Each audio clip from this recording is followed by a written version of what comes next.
తెలుసా, 20 సంవత్సరాల చదువు పూర్తి చేసుకున్న తర్వాత ఇప్పుడు అర్థమవుతుంది అసలు పుస్తకం ఇప్పుడు తెరవాలని, అసలు పాఠాలు ఇప్పుడు మొదలవుతాయని. మా క్లాస్ మిడిల్ క్లాస్. మా టీచర్ పేరు జీవితం. అప్పో చాలా స్ట్రిక్ట్.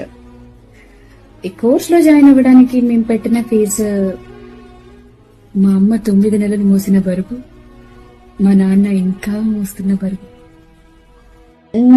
మా సిలబస్ ఏంటో తెలుసా?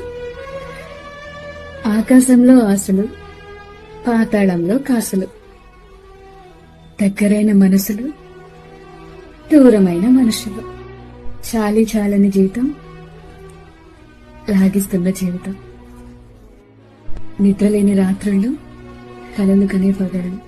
సో వీటన్నిటి మధ్య మాత్రం మిడిల్ క్లాస్.